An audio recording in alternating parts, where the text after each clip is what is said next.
ఇప్పుడే అందిన వార్త తెలంగాణలో మరో కొత్త పథకం CM Revanth Reddy good news. ఎప్పటి నుంచి ఎవరు అర్హులు ఏంటి ఇందుకు సంబంధించి ఎలా దరఖాస్తు చేసుకోవాలి పూర్తి వివరాలన్నీ కూడా మనం వీడియోలో తెలుసుకుందాం. వీడియోని చివరి వరకు చూడండి, అర్థమవుతుంది. మరోసారి ఛానల్ వస్తే తప్పకుండా సబ్స్క్రైబ్ చేసుకోండి. చూస్తున్నారు కానీ లైక్ చేయడం మర్చిపోతున్నారు.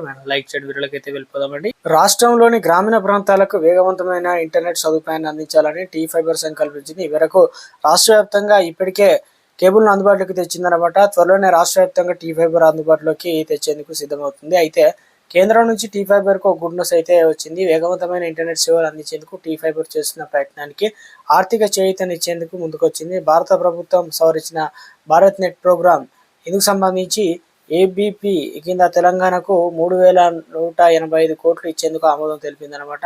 దీంతో ఈ నిధులతో భారత్ నెట్ ఫేజ్ 1 ఫేజ్ 2 పనులను కూడా అప్గ్రేడ్ చేయడంతో పాటు ఫేజ్ 3 విస్తరణ చేపట్టేందుకు కసరత్తు చేస్తున్నారు. అయితే ఈ ప్రాజెక్టును అమలు కేంద్ర రాష్ట్రాల మధ్య ఒప్పందం కూర్చుకోవాల్సి ఉన్నదనమాట.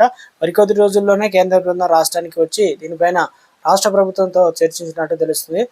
దాంతో రూట్ మ్యాప్ రూపొందించి తర్వాత కేంద్రం వాటా రాష్ట్ర వాటాను విభజించి ఒప్పందం చేసుకోనున్నారు. తదుపరి వెంటనే ఎంఓయూలు కుదుర్చుకోనున్నారు.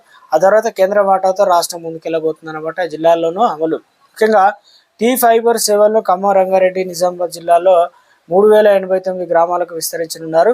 ప్రస్తుతం టీ ఫైబర్ తెలంగాణలో 9,662 గ్రామాల సేవలు అందించే సామర్థ్యం ఉందన్నమాట.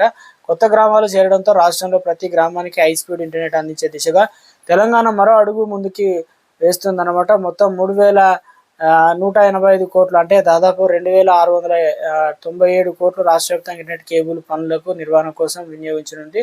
మరో 432 కోట్లు ఖమ్మం, రంగారెడ్డి, నిజామాబాద్ వంటి జిల్లాల్లో కేబుల్ మౌలిక వసతులు బలోపేతానికి ఇక కేటాయించబోతున్నారు. భారత్ నెట్ ఫేజ్ 2లో ఇప్పటికే టీ ఫైబర్ సుమారు 42,000 కిలోమీటర్ల ఆప్టికల్ ఫైబర్ను 9,662 గ్రామాల్లో వేశారు.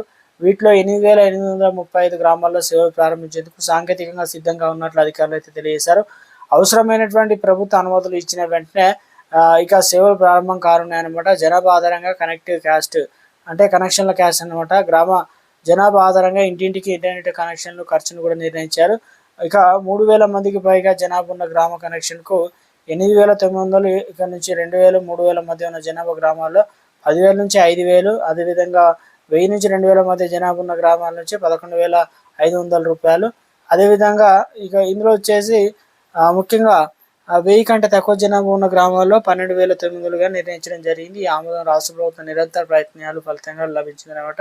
సీఎం రేవంత్ రెడ్డి నాయకత్వంలో రాష్ట్ర ప్రభుత్వం కేంద్రంతో సమన్వయం చేసుకుంది. మంత్రి శ్రీధర్ బాబు కేంద్రంతో చర్చలు జరిపి ప్రాజెక్టు ఆమోదం కోసం కృషి చేశారు. ఈ క్రమంలో కేంద్ర కమ్యూనికేషన్ మంత్రి జ్యోతిరాదిత్య సింధితో సమావేశమై టీ ఫైబర్ విస్తరణకు సహకారం కోరారు. ఈ ప్రాజెక్టు అమలులో గ్రామాల్లో డిజిటల్ సేవలు, ఆన్లైన్ విద్య, ఇక టెలిమెడిసిన్, ఈ గవర్నెన్స్ మరియు గ్రామీణ వ్యాపార అవకాశాలు వేగంగా అభివృద్ధి చెందుతాయన్నమాట. ఉమ్మడి కరీంనగర్ జిల్లాలో మొత్తానికైతే కొత్త పథకాన్ని తీసుకురాబోతున్నారు. ఇప్పుడు గతం కంటే ఏదైనా కూడా మొత్తానికి 300 నుంచి దాదాపు 400 వరకు అయితే ముఖ్యంగా డిష్ టీవీలు వాడాలన్నా ఇంటర్నెట్ అంటే అదనంగా వాడుకోవడానికి మరి ఛార్జ్ అవుతుంది. కాబట్టి ఇవన్నీ కూడా ఒకే దాంట్లో అయితే కలిపి రాబోతుంది. అది కూడా అత్యంత వేగవంతమైన ఇంటర్నెట్ స్పీడు, దాంతోపాటు ఎక్కడ కూడా కనెక్టివిటీ డిస్కనెక్ట్ కాకుండా రౌండ్ సర్కిల్ అయితే ఉండబోతుంది. మొత్తం మీద అయితే ఇది గుడ్ న్యూస్ అనమాట. కొత్త విధానం